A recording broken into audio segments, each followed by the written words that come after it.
Speaking with tech publication Protocol, Phil Spencer talks about Xbox's new competitors.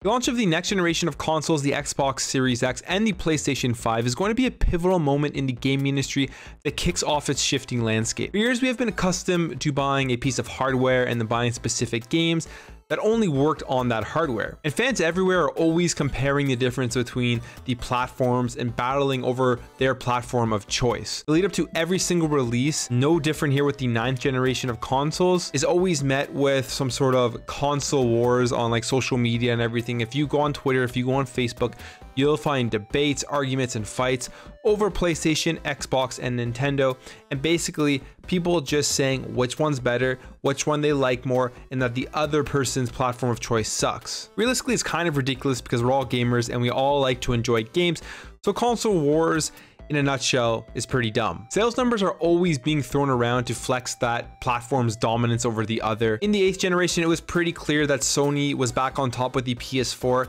and Nintendo, with a terrible Wii U launch and a terrible Wii U life, found its stride with the Nintendo Switch. And then you could say Microsoft missed with the Xbox One having a poor launch and never really being able to catch up and recover. All of this again in the terms of hardware sales. As the generation went on, however, we saw a complete shift in the mindset specifically over at Microsoft in terms of how they're going to be approaching the next generation, the 9th generation. They've been using the second half of the Xbox One's life cycle to really just set them up for the 9th generation. It's pretty clear that Xbox has conceded when it comes to competing blow for blow with hardware sales. And I mean, it makes sense because they are the newest participant in this console wars.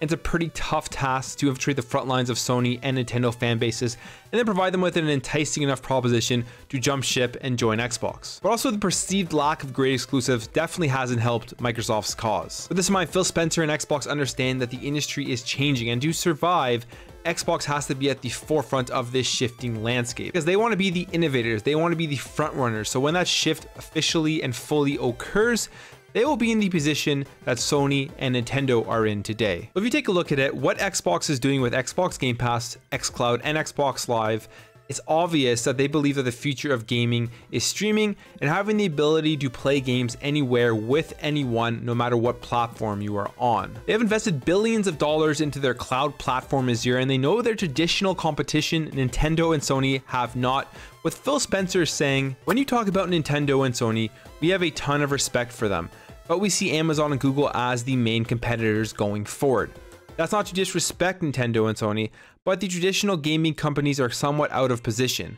I guess they could try to recreate Azure, but we've invested tens of billions of dollars in cloud over the years. And honestly, this is probably the first time I've heard something sort of negative towards Nintendo and Sony come out of the mouth of Phil Spencer, because whenever he talks about them, he's all about praise. He's all about working together, surviving together, cross-platform play, and all of that good stuff. But what he says here about them being somewhat out of position, I do definitely agree with, and this is the first time he's really kind of taken sort of a mini shot at them, and it shows where Microsoft is thinking and where they think that they are for the future of the gaming industry. Now, because of this, it has led Microsoft to changing their viewpoint when it comes to their competition. Phil Spencer saying he doesn't consider Sony and Nintendo his main competition anymore. And this is obviously, like he said in that quote, they don't have top-end cloud infrastructure like Microsoft's Azure platform. However, Amazon and Google both do, and they both have invested billions of dollars into that infrastructure. And they are both now pursuing the gaming industry with Google Stadia, with Amazon publishing games, and they're going to obviously be releasing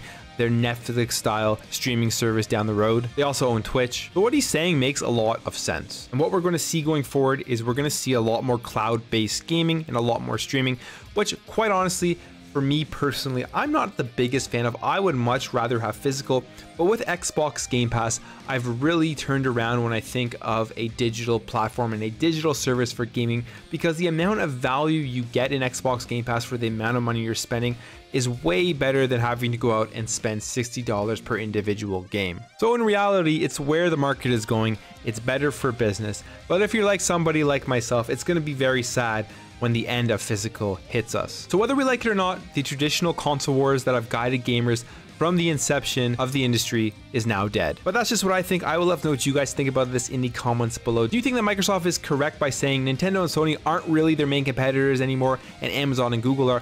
I would love to know in the comments below. If you enjoyed this video, make sure to hit that thumbs up button, subscribe if you're new to the channel, and I'll catch you in the next video.